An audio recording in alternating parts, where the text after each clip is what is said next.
Probably my all-time favorite was we're at the Radio City Music Hall. And don't forget, we went from ballroom to ballroom to ballroom to ballroom to now we're at Radio City Music Hall. Nobody wanted it there. They didn't want it in New York, but we were there.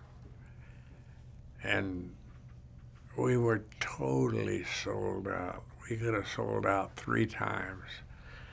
And it's lunch. And we're up there, and we got about 14 rows in the middle, got this plywood thing covering all these seats, and we got 6 monitors there, and we're watching. That's where we control the show from there during rehearsal. And during the show, no, but during rehearsal, yes. And it's a lunch break. And I'm sitting there and I'm looking, and I'm thinking of the time I went upstairs when Mal Florence and his orchestra were playing at the Radio City Music Hall. And what a thrill it was for me to even think about this, you know. God. And here I am, and my name's out on the marquee, and what a upper I was having, you know. It was like a heroin fix. So all of a sudden, from the balcony comes a voice, "Throw a light on the Austrian."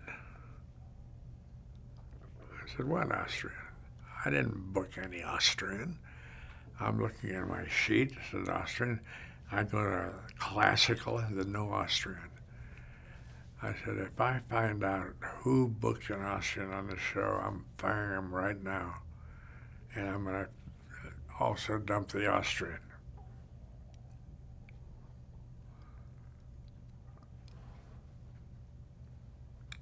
And I said, it won't be here till 3 o'clock, because that's when the lunch break is.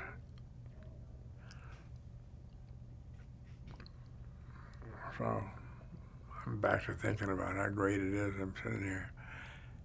Throw a light on the Austrian. I said, I told you the Austrian won't be here until 8 o'clock or 3 o'clock. All of a sudden, a little while later, my associate producer, the guy who runs the stage manager, comes running down to me and saying, Jesus Christ, you'd never believe what happened. I said, well, what happened? He said, well, the union guy backstage went to all of his department heads and said, we're getting a raise right now. We're on a raise. I said, what raise? Who gave him a raise? He said, well, the way it happened was, I'm giving him a raise because the producer of the show doesn't know what an Austrian is. Well, an Austrian is that curtain that goes like this, and goes like this, goes like this, and goes like this. So if the producer doesn't know what an Austrian is, what the hell can he know about how many stagehands it takes? And that I lived with that story for a long, long, long time.